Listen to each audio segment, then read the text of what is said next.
Welcome everyone to BDO's 2025 Federal Budget Webinar. While we may meet today on a virtual platform, I would like to take a moment to acknowledge the land that we are meeting on is the traditional territories of many nations, including the Mississaugas of the Credit, the Anishinaabe, the Chippewa, the Haudenosaunee, and the Wendat peoples, and is now home to many diverse First Nations, Inuit, and Métis peoples. We do this to reaffirm our commitment and responsibility in improving relationships between nations and improving our own understanding of our local Indigenous people and their cultures. Hello, I'm Harry Channa, National Practice Leader for the Cross-Border Tax Practice Services at BDO Canada. And I'll be your host today as we dive into what this year's federal budget means for business leaders across the country. It's a real pleasure to be here with you. This continues to be one of our most highly attended sessions, and 2025 is no exception. With over 1,400 registrants today, your interest is what makes this event so anticipated. This year's federal budget comes at a crucial time for Canadian businesses. There's a lot to unpack, from new tax measures to shifting fiscal priorities, and our goal today is to help you understand what it all means for your organization and the broader economy. I'm joined by my colleague Greg London, our domestic tax consulting leader, who also oversees talent for the tax practice at BDO. Greg will help break down the key tax measures and share his perspectives on what organizations should consider as they plan for the months ahead. We're also fortunate to have an exceptional group of guests with us. First, Robert Kavacek, Director and Senior Economist at BMO, whose analysis of Canada's economic landscape will help put the budget into context. Next, David Akin, Chief Political Correspondent for Global News, joining us from Ottawa. David brings years of experience covering federal and provincial politics and will share his perspective on the political dynamics behind this budget. And finally, Dr. Jack Mintz, President's Fellow at the School of Public Policy, University of Calgary. Dr. Mintz is one of Canada's leading voices in tax and fiscal policy and will help us interpret the broader implications of the federal budget. It's a privilege to have such a distinguished group with us, each offering a unique lens on the economic, political, and policy aspects that shape Canada's fiscal direction. Please use the Q&A feature on your screen to submit questions during the session. We'll do our best to address as many of these as possible throughout the webinar. Now, to set the stage, I'd like to start with a few reflections on yesterday's federal budget, delivered by François-Philippe Champagne, Minister of Finance and National Revenue. The theme of the 2025 budget has been framed by the government as investment and austerity and focused on invest more and spend less. Prime Minister Mark Carney has also mentioned more recently that Canadians would need to make sacrifices. Ottawa has forecast a $78 billion deficit for the 2025 and 2026 year and is introducing a modernized capital and operating budgeting framework. The goal? Balance the operating budget by 2028 while maintaining disciplined borrowing for long-term investment in housing, defense, infrastructure, and clean tech. The budget also confirms modernizing SR&ED incentives, expanding clean economy tax credits, while maintaining department cuts. With the U.S. tightening its trade and tariff posture, this is a test of whether Canada can reestablish fiscal credibility without losing competitiveness. Now, whenever a new budget is released, I always find it helpful to look beyond the numbers to see how it's being received, both in the markets and the headlines. So a few that caught my eye from last night and this morning are from the Financial Post. The headline read, Canada Budget 2025 offers billion in tax incentives to spur investment economy. From the Globe and Mail, the headline was, when the big day came, it wasn't quite as advertised. And one from our panelist, David Akin, quote, Carney is dying for a majority government. We'll dig into this a little bit more when we speak with David. So, to kick things off, first, we're going to dive into an economic analysis behind the budget. I'm now going to pass it over to Robert Kavacek, Director and Senior Economist at BMO, who will share his thoughts and insights. Robert, over to you. Great, thank you very much, and I appreciate the invite to speak today and give you a recap of the budget, and I'll try and put it in the broader economic context that we're seeing in Canada and go over some of the economic outlook. So, first of all, on the budget itself, a couple things. Number one is it was a very big budget with a lot of fiscal stimulus and a lot of pretty big picture policy measures. Was it a little bit of a letdown? Maybe, and I only say that because we pretty much knew the vast majority of the policy that was going to be announced yesterday in advance, and there wasn't a whole lot of new for markets and analysts to kind of to pick up on as we read through yesterday's document. But that said, this is a big budget. So we're looking at $78 billion deficit for Canada for this fiscal year. $65 billion for fiscal 26-27. Debt to GDP ratio is holding above 42%, 43% or so through the forecast horizon. And we get probably net new fiscal stimulus hitting the economy of about $20 billion per year, starting right now in this fiscal year. Now, keep in mind here that because we knew a lot of this in advance, and because, let's say, the Bank of Canada knew a lot of this in advance, so things like increases in defense spending, and a lot of the tax measures that we saw announced, we've already more or less incorporated that into our economic outlook. So we're not necessarily scrambling this morning to revise up our growth forecast, even though we are looking at a very meaningfully stimulative budget from Canadian policymakers. With respect to policy itself, so I would probably describe this as a pretty clear shift in the pro-growth direction for Canadian fiscal policy.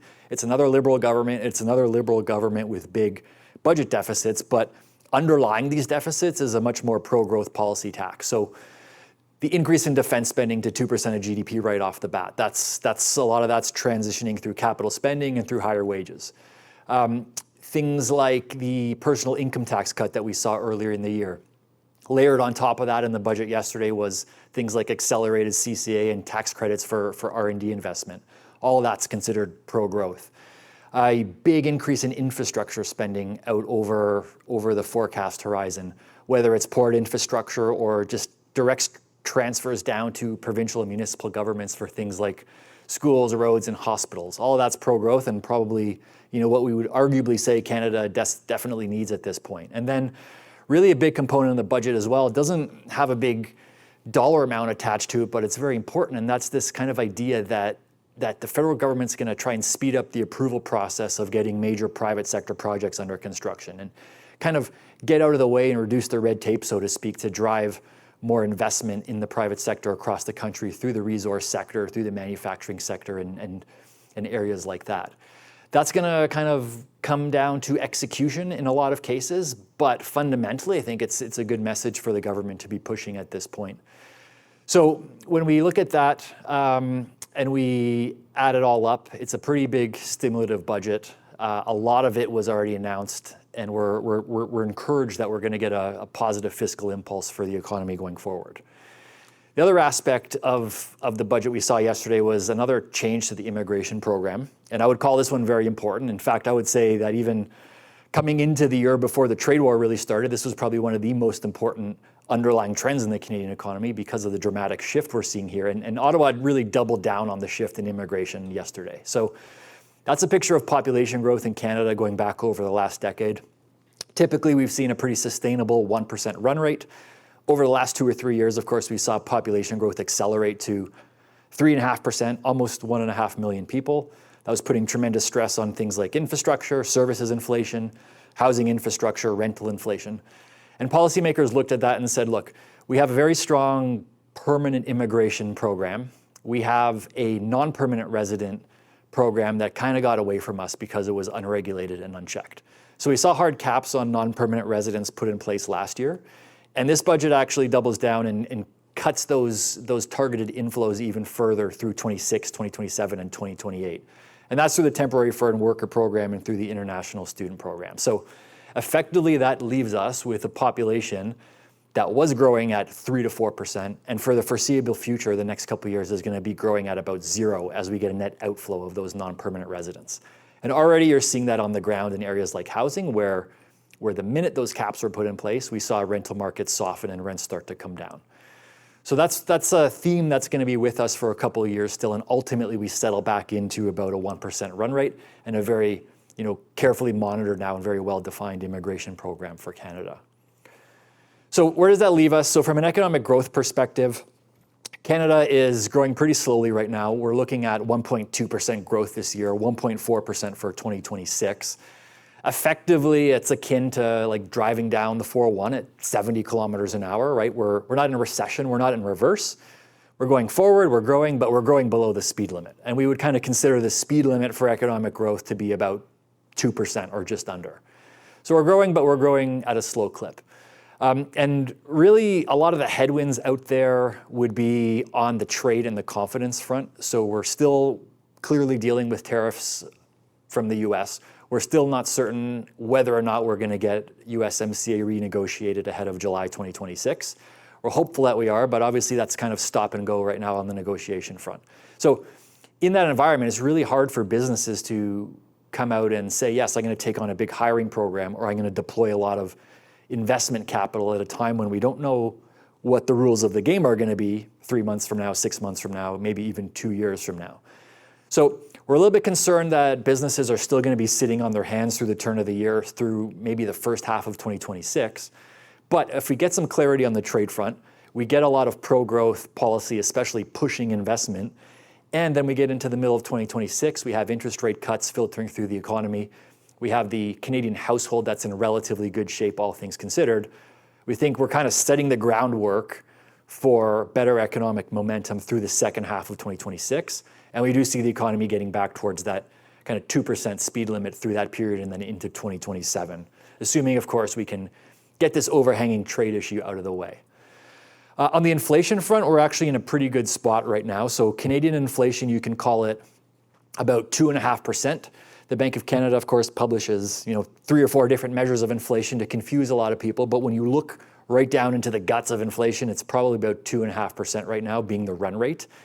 A lot of the post-pandemic inflation episode, things like goods inflation, supply chain bottlenecks, all of that has come off. Oil prices are down, agriculture prices are down, food inflation has settled back down. Even the service side has more or less settled down. So we've made a lot of progress on inflation. And that's really allowed the Bank of Canada to cut rates to where we are at this point. We're still kind of stuck in a few areas like wage growth, which is still elevated, even though the job market has cooled off. We're still stuck with the reality that a trade war is a negative supply shock in fundamental economic terms. So what that does is it holds back growth, but it also at the same time puts upward pressure on inflation. And I would argue that that's more of an acute issue on the US side of the border because, of course, they're the ones putting those tariffs on imports, and therefore it's going to be the US consumer that ultimately absorbs most of the pass-through of those price increases. And interestingly enough, Canadian policymakers at one point had $60 billion worth of tariffs on imports into Canada from the US, and they said, look, this might not be the best policy at this point because we're kind of shooting ourselves in the foot from an inflation perspective at a time when the economy actually needs stimulus. So we did see policymakers very quickly pull those retaliatory tariffs off. So some of that tariff risk is kind of fading away in Canada, though it does still linger on the US side. And then ultimately, psychology out there is still just dealing with the reality that we went through 4 or 5 years of 6, 7, 8% inflation, and psychology takes some time to break, and policymakers are being a little bit careful not to cut interest rates too far, too quickly, just to make sure that psychology doesn't root in the economy. And then we have to press the rewind button and go back and fight inflation all over again. So by and large, though, we're in a pretty comfortable spot, I would say. And you can see in the forecast that we do have Canadian inflation over the rest of this year and into 2026, kind of grinding its way back down to 2%. And so that has set the stage for the Bank of Canada to cut interest rates to this point. Our interest rate forecast is on the screen there. And I would say 2 big takeaways here. Number one is that we do suspect that there is scope for another 25 basis points of easing in the first quarter of 2026. And that kind of just hinges on us being a little bit more cautious on the economic outlook than maybe some on the street, maybe a little bit more cautious than the Bank of Canada is as well. For all intents and purposes, though, I mean, the Bank of Canada has pretty much told us as clearly as they're ever going to tell us that they think they're probably done cutting rates at this point. So it's a little bit of a judgment call that if the economy remains soft through the turn of the year, there's scope for a bit more stimulus. But these are relatively neutral interest rates, and the Bank of Canada, especially if the economic data start to get a little bit better into the end of the year, could very well be done at this point. And that leads us to the next key takeaway here, and that's that the current level of interest rates is very neutral. And the one question I always get asked is a very simple question: Rob, where are interest rates going? And the answer right now is actually very simple, because interest rates are going basically where they are today, right? And that's to say that we are in a very neutral interest rate environment today. So if you're budgeting for a few years down the road, yes, we're going to have an economic cycle. Yes, we might get a little bit of easing if the economy weakens. But ultimately, 2.25%, 2.5% Bank of Canada policy rates are very neutral. 3 to 3.5% 10-year yields, very neutral. If you look out in the mortgage market, 3.75 to 4% mortgage rates, very, very neutral. So if you have real estate investors or potential buyers sitting there waiting for 1.5% mortgage rates again to come and save the market or pull them in, probably going to be disappointed on that front. So yes, probably a little bit of scope for some further easing. That's takeaway number one. But the level of interest rates that we want to budget for going forward on a 3, 5, 10-year time horizon is very consistent with what we see today. So that's the macroeconomic outlook. I'll circle back to the budget picture from a bigger perspective, just to give us one kind of final look here at where we are on a fiscal position relative to history and relative to the rest of the world. So running $78 billion deficits it's certainly a little bit concerning, but it's not the point where we need to really pull the fiscal alarms yet. Okay, so $78 billion, about 2.5% of GDP. It's manageable. It's something that we've seen before. And the fiscal anchor, from what we can tell, is not only balancing the operating budget, but kind of having this gradual move down in the deficit to GDP ratio over the years going forward. The debt burden at about 43% is manageable. And then probably most importantly, like debt service costs as a share of government revenues have come off the lows. But even with a $78 billion deficit and a few years of big borrowing, Canada's still only spending about 11, 12, 13 cents of every dollar of revenue to service that debt. And when we had a real fiscal problem in Canada back in the 1990s, that was up around 33, 35 cents of every dollar of revenue. So there's quite a bit of runway on that front.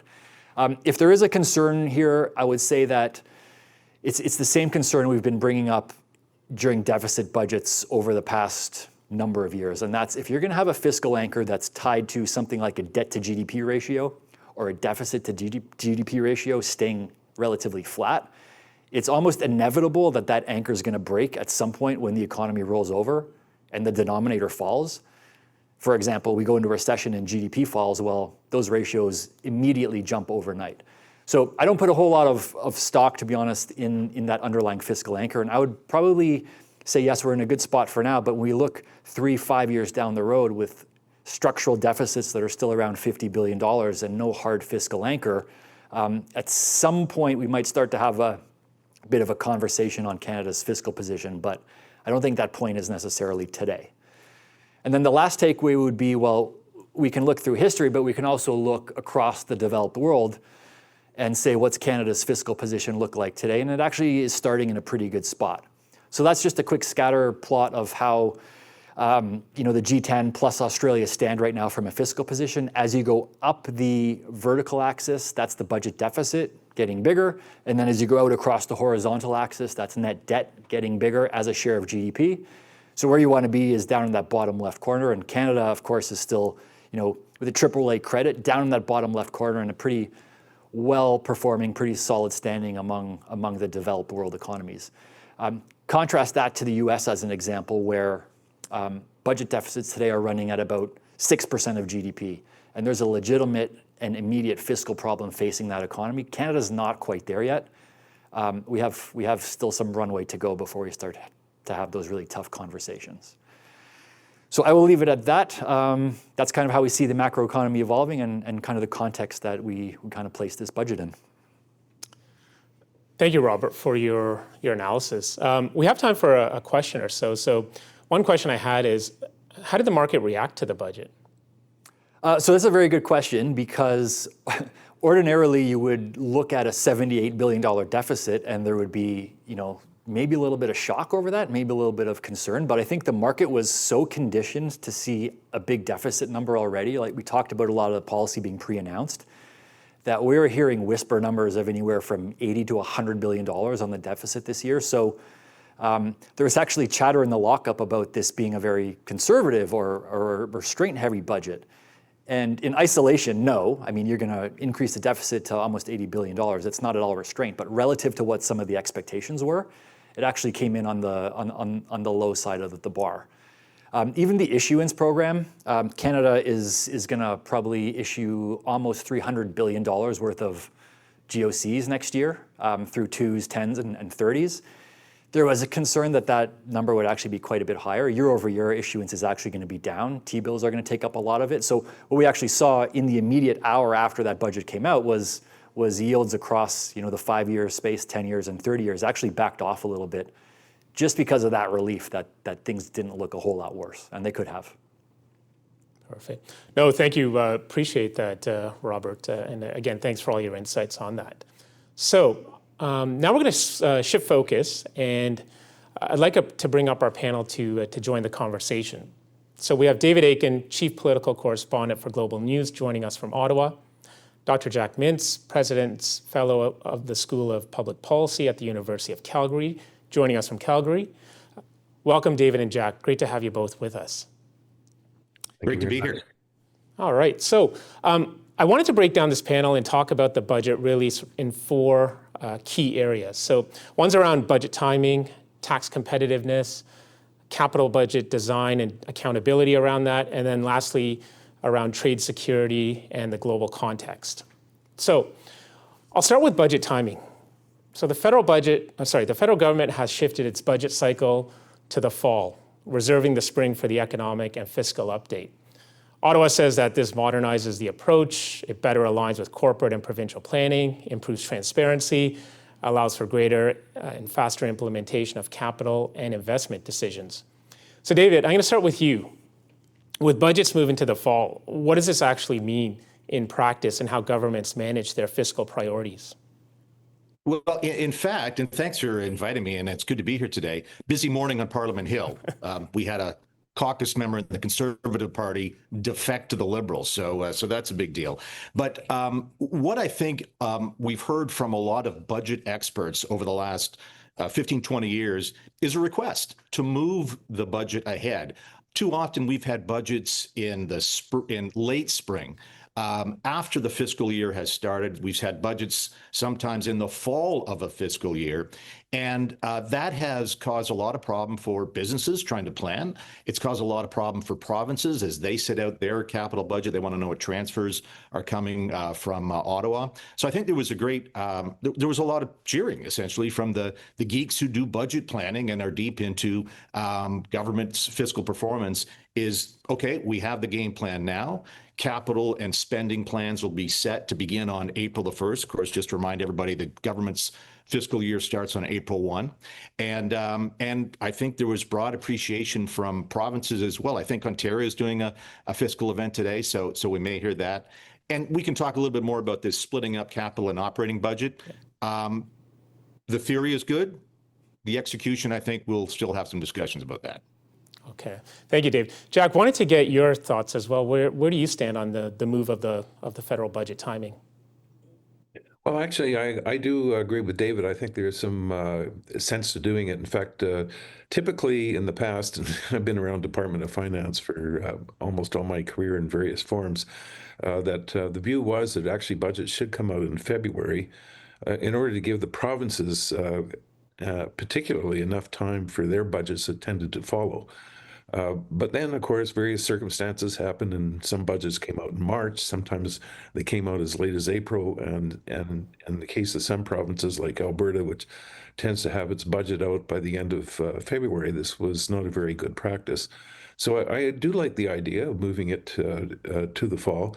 I think politically, the government needed to give some sort of good excuse why it has delayed a budget for so long. We have to remember that we haven't had one for quite almost over a year and a half, which is not very good. But also the economic statement that is in the fall tends to be almost like a mini budget these days.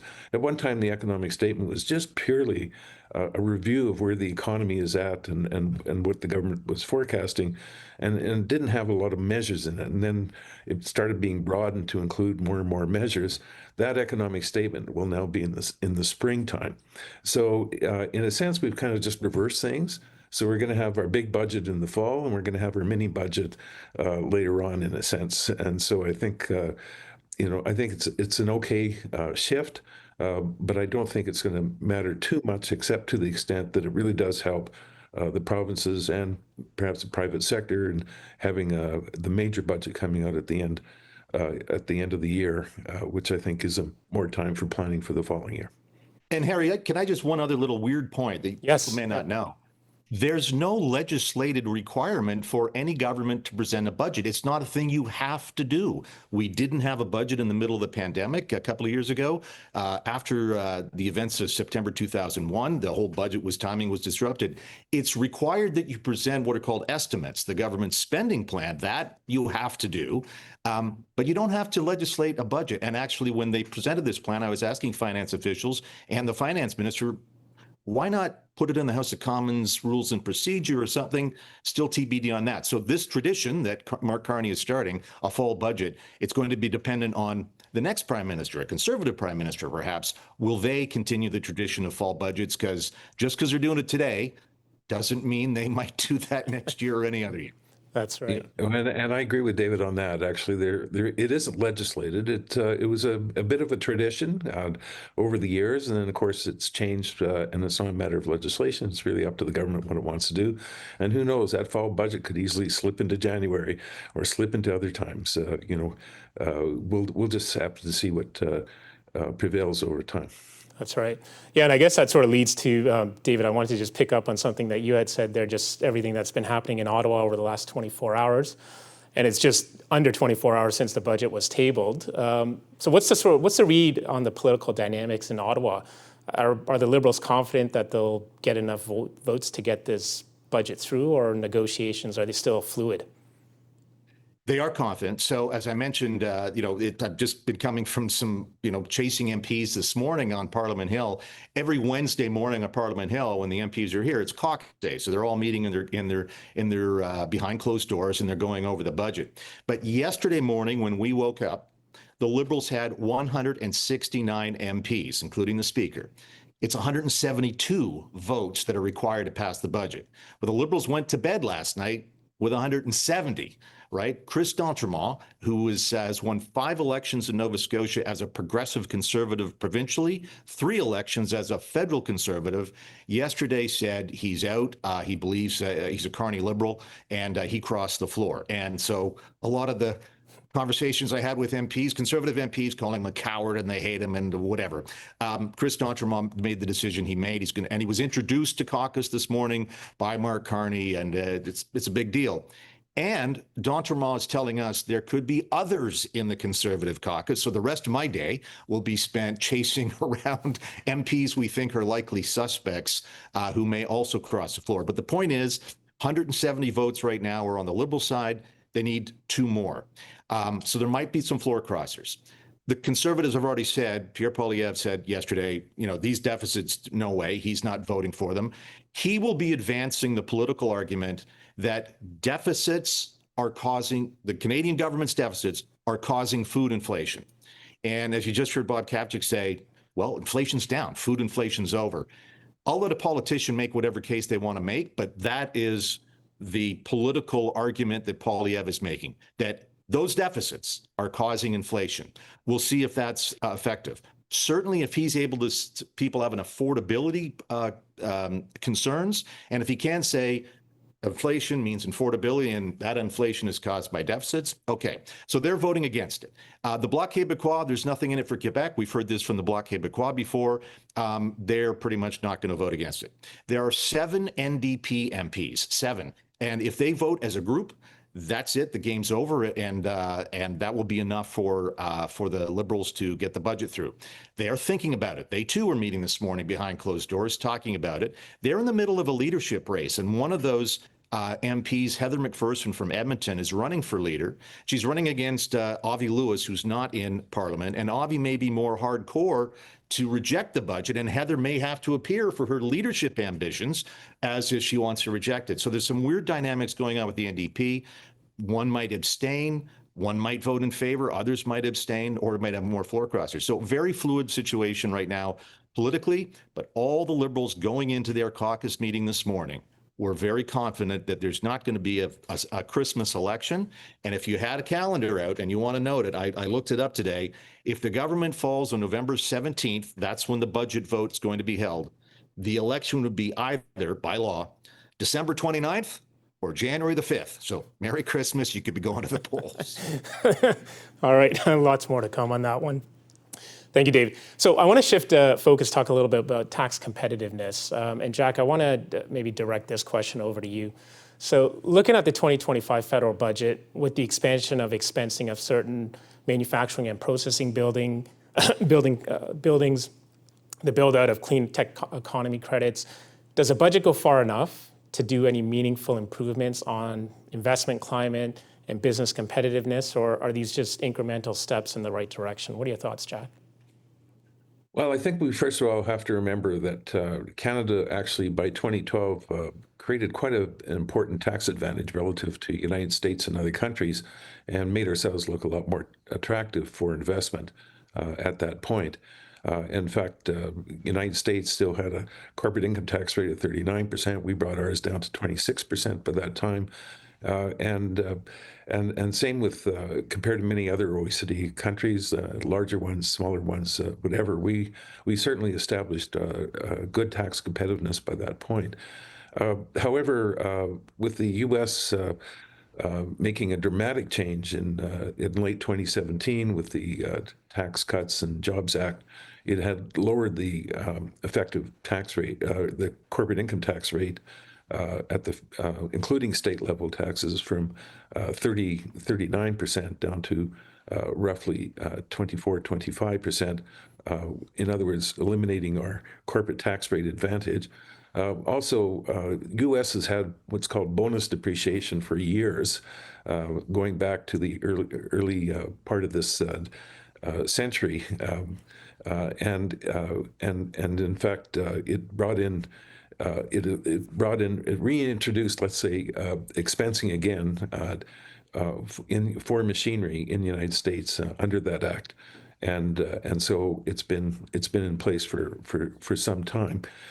We in 2018, in reaction to U.S. tax reform, we brought in accelerated depreciation that has now been reintroduced in this budget. It was actually started being clawed back this year, but now it'll be in place for at least another 7-8 years under the budget.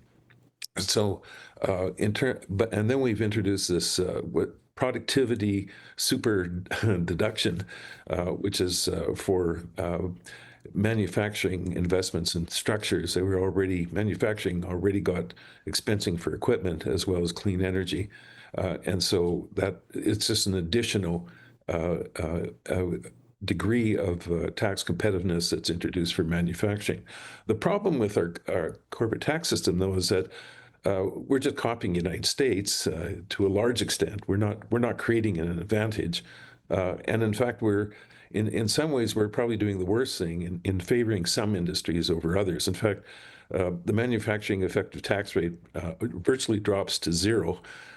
It's the favored industry, and yet historically we have had a decline in manufacturing for decades. Its share of employment has been dropping in Canada over the years. We've also had its share of value added has been dropping in Canada as well. It's happened in many other countries too. So there's been this other effects that are going on where manufacturing has changed to a large extent. And now we're getting countries, including United States, that are using tariffs to build up their manufacturing industry. And so maybe our this budget is focusing on manufacturing, but in the meantime, there's a lot of growth opportunities in other sectors of the economy, whether it's communications, transportation, whatever. and yet they face relatively high effective tax rates on their investment. So I don't look at it as a very strong step towards tax competitiveness that this budget is undertaking. And in fact, accelerated depreciation has not been a boom to investment in Canada. We've had it in since 2018, but our investment has been still pretty weak. And so I think if we're going to really achieve something on the tax competitiveness side, I think we need a much more fundamental corporate tax reform than what we're seeing right now. Thank you, Jack, for that. Appreciate your insights on that. I want to just switch gears a little bit here and talk about the capital budget, just the new framework that's been introduced here. So from a communication standpoint, and David, I'm going to get your thoughts on this first. Will Canadians understand the difference between the operating budget versus a capital budget, or is a deficit still a deficit? So there's a couple of different ways to answer that. We've had this discussion as journalists who've been, this is my 20th budget that I've reported on. And this is not just global, but this is all the journalists in the lockup, is when we report to Canadians about the activities of their federal government, we ought to do so in a consistent way that allows Canadians to compare how the government was doing last year, was doing during the Mulroney years and the Chrétien years. And that means a deficit is a deficit. There's just no getting around that. Now, and that said, it's great that we have this extra lens into how the government thinks it wants to judge itself. And again, we heard Bob Kaptur talk about the idea that one of the new fiscal anchors is going to be a balanced operating budget. Okay, we'll see about that. I can tell you, Jack, you may have looked at this. I'm sure you have, and other experts have. And there's already arguments about what is exactly an operating budget item and what is a capital budget item. And that is going to muddy some waters. And then will future governments also come to the same agreements? When this was first announced, we sat in a technical briefing with finance officials. And one of the things I asked them was saying, will you present some historical information about capital and operating? One of the most valuable tools that any reporter on a budget has, anybody who's working on budgets, are what are called the fiscal reference tables. So we can look over time what percentage of spending went to defense, percent of GDP on deficits, et cetera. And there are no, as far as I can see yet, no historical reference for us to say, well, what was the capital budget, say, during the 08-09 fiscal crisis versus the operating budget? And until we have some of that kind of information, I think we're more into political marketing than we are to a really useful tool. That said, again, I think there's a lot of people who say, in principle, great idea, let's break it out. Always great to sort of break down and get some different lenses on how government is spending its money. But right now, absolutely, this is a lot of political marketing. And we want to, when we're reporting on this, we certainly want to be clear with our audience. And I think this is the case for my friends at the Globe and Mail or the National Post, is deficits are deficits. And sure, happy to put footnotes in about capital and operating, but it's a $78 billion deficit. And that is not an austerity budget. It was Carney who first used that phrase, austerity. In fact, I was the one who asked him the question at a cabinet retreat. It might come back to bite him because the NDP are not voting for an austerity budget. But I think you could say, if you look at it, it's a big budget, $78 billion, biggest ever outside the pandemic, and 2.5% of GDP. No, thank you for your comments on that, David. I wanted to just pick up on something there, and Jack, maybe just picking up on what David had said about this whole idea of capital versus operating budgets. Sort of, what have you seen in terms of making sure that there's no scope creep really in the definition of what's operating versus what's capital and how one doesn't bleed into the other? And what have you seen other countries that have implemented similar budgeting frameworks do that have worked in practice?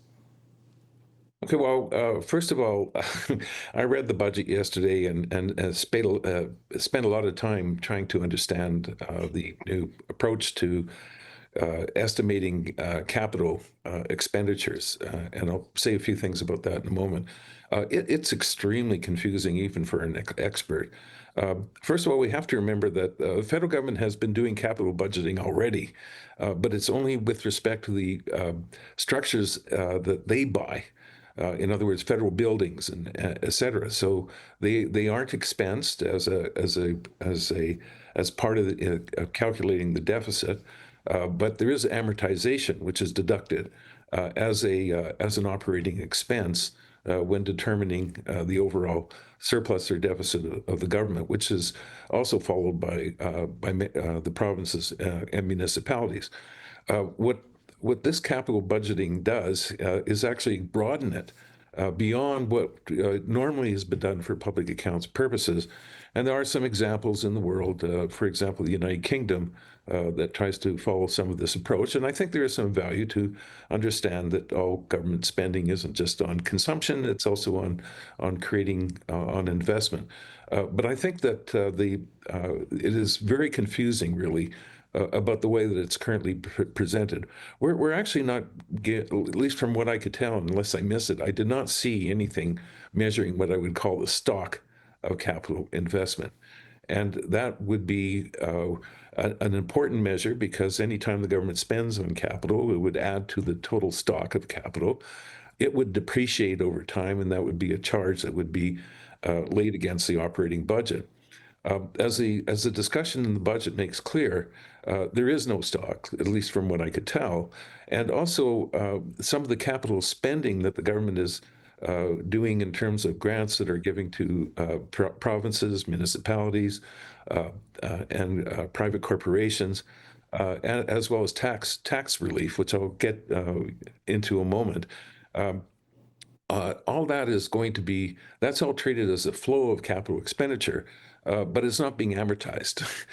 So it's a very strange sort of treatment of capital. It's not really a capital budget at all, but it's sort of a statement about saying, well, look, some of our spending is creating growth for the future, and as an investment, and some of it is actual spending on what you might call operating expenditures. So that I think is a little bit valuable, but I think it really makes the whole budget very unclear. I had a lot of difficulty when they were referring to assets, what they meant by assets. I didn't. It was just a very difficult thing. And in the end, I looked at Annex 1 to get a sense of how much government spending went up. So this coming year, government spending is program spending is going up 7%. That's actually quite a big jump when you start thinking of it. So this is not an austerity budget at all.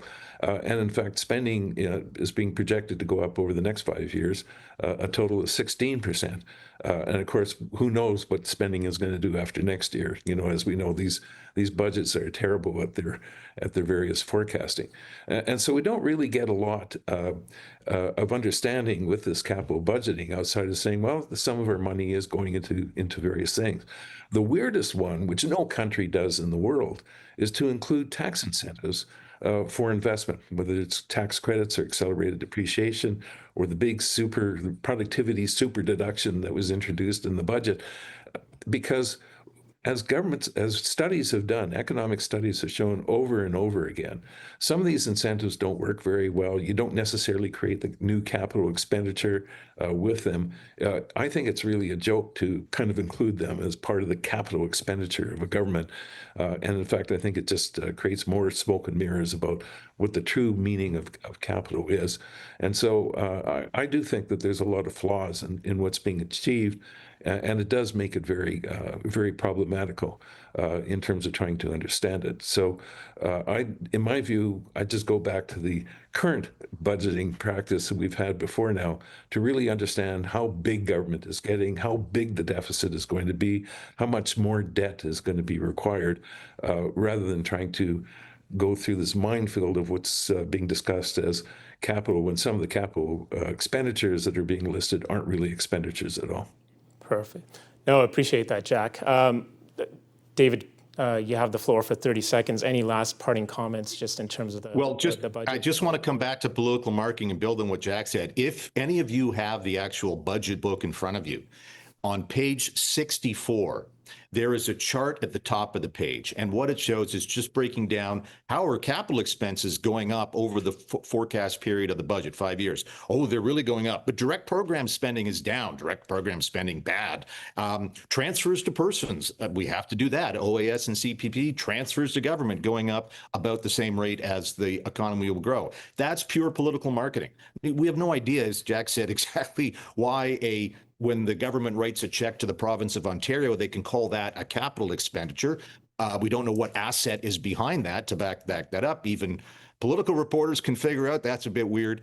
It's a lot of political marking. So tread with caution. But if you have the finance minister coming to a chamber of commerce near you, and he's in Montreal right now speaking to one there, he's going to talk a lot about this capital and operating budget. So be wary. All right, thank you. Thank you both David and Jack for your insightful comments. Thank you once again. We're going to shift gears here now and focus on the tax measures in the budget.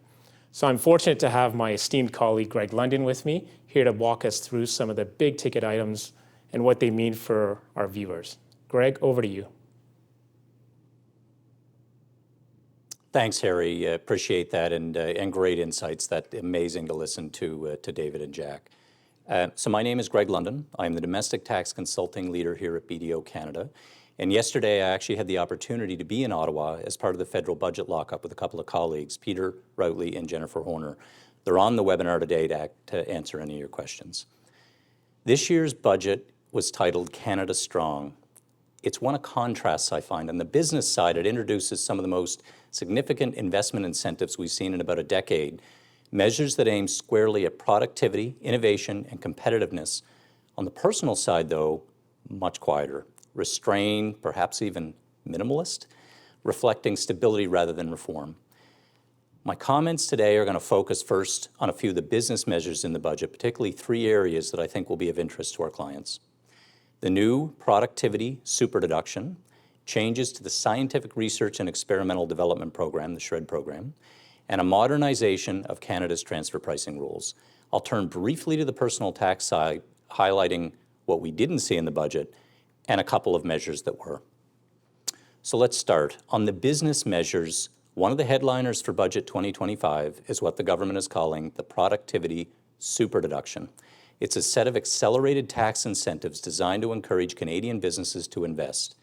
In practical terms, the measures allow for immediate expensing, 100% first-year write-off for a broad range of capital investments. It includes manufacturing machinery, and equipment used in manufacturing and processing, clean energy and conservation equipment, data and digital infrastructure, and expenditures on SHRED. New and particularly impactful this year is that the immediate expensing now extends to buildings used in manufacturing and processing. Eligible buildings acquired on or after budget day and can be put into use before 2030 can now be fully written off in the first year they're used. The measures phase out gradually between 2030 and 2033. Historically, those buildings were subject to a modest capital cost allowance, so roughly about 10% per year. But now the ability to induct the entire cost up front can change the economics of a large-scale manufacturing investment that takes place in Canada. If you combine this with the existing accelerating write-offs for clean tech, zero-emission equipment, the superdeduction effectively will give Canada one of the most competitive investment tax environments in the G7 in those spaces. The Department of Finance's own calculations show that it reduces Canada's marginal effective tax rate on new investment by more than 2 percentage points, which will push it below every other G7 country, including the US. Seems to be a clear signal that the government wants to attract capital, rebuild industrial capacity, and drive productivity growth through private investment. So I'm going to shift gears now to SHRED. So the second major business measure is the enhancement of the SHRED program. Building on proposals first introduced in the 2024 Fall Economic Statement, Budget 2025 makes the following key changes. The qualified expenditure limit for the enhanced 35% refundable investment tax credit rises from $3 million to $6 million, so doubling. The phase-out thresholds for taxable capital, which used to be at $50 million, are now set at $75 million, and for the first time, Canadian public companies, not just private ones, will be able to access the enhanced credit.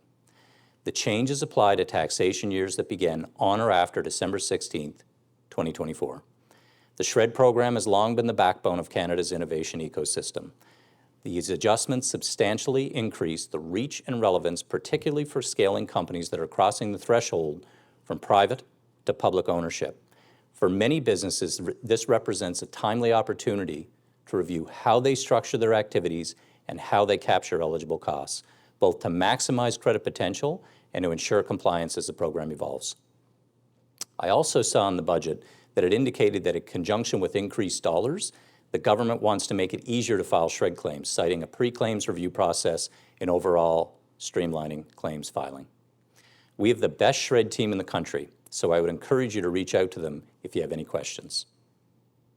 So third of the business measures that I want to talk about is a change that might not make the evening news, but it is a significant update in the budget. It's the modernization of Canada's transfer pricing framework. The 2025 federal budget delivers one of the most significant updates to transfer pricing in decades. After years of consultation, the government is modernizing Section 247 of the Income Tax Act, fully aligning it with the OECD transfer pricing guidelines and the arm's length principle that underpins international tax fairness. For companies either currently doing business across borders or plan to, here is what matters most. The transfer pricing penalty threshold doubles. It is now the lesser of $10 million or 10% of gross revenues, up from the previous $5 million and 5%. This seems to signal the CRA's expectation of precision and robust documentation. Documentation rules are being redefined. While they're simplified for certain low-risk cases, the standards are overall tighter, and taxpayers now have just 30 days, not 90, to respond to a CRA audit request. And finally, substance now outweighs form. The rules require analysis not only of contracts, but of economically relevant characteristics, functions, assets, risks, conduct, and market context, all to be taken into consideration. In practical terms, transfer pricing audits will look beyond paper arrangements to the actual commercial behavior of the parties. The CRA will focus on whether intercompany pricing truly reflects what independent entities would have done in comparable circumstances.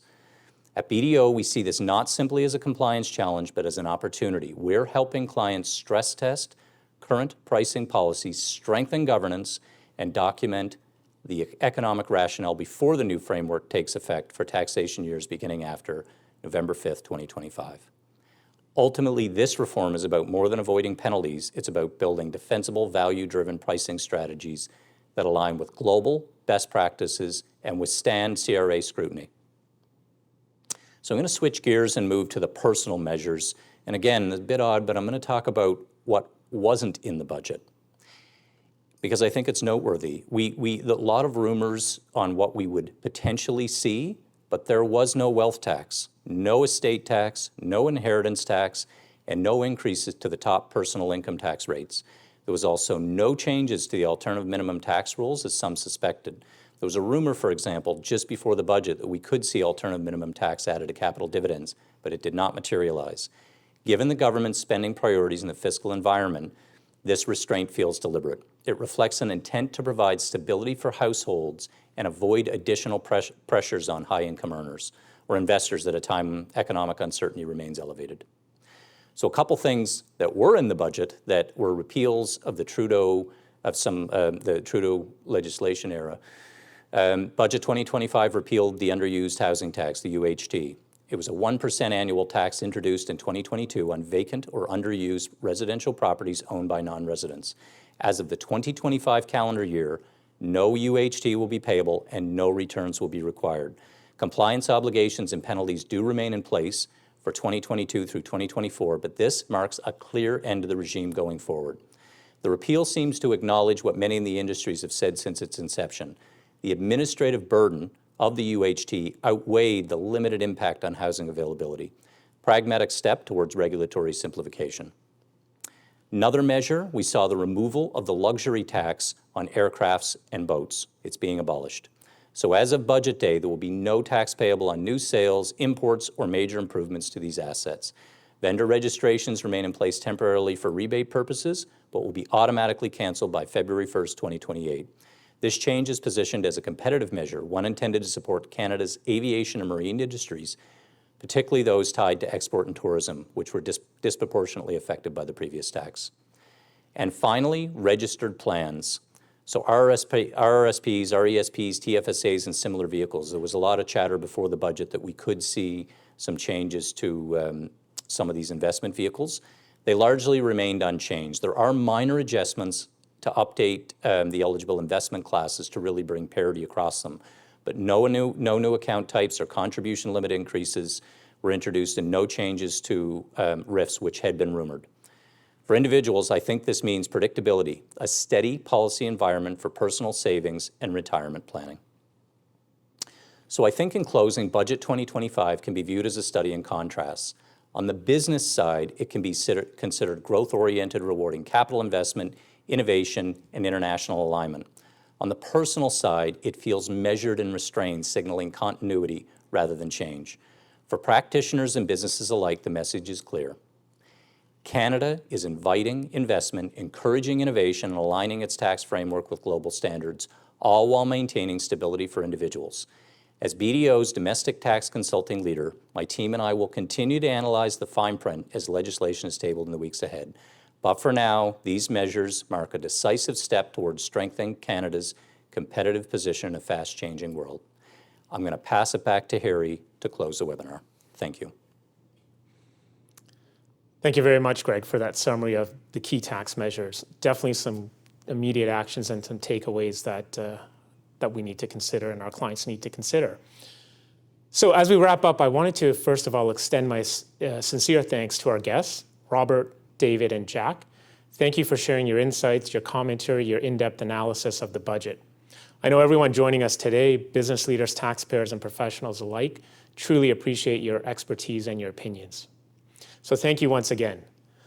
A recording of this webcast will be sent out in the coming days, so you'll be able to watch it again or share it with your colleagues.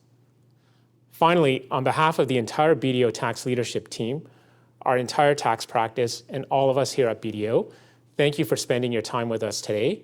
Have a great day. I'm Harry Chana signing off. Thank you.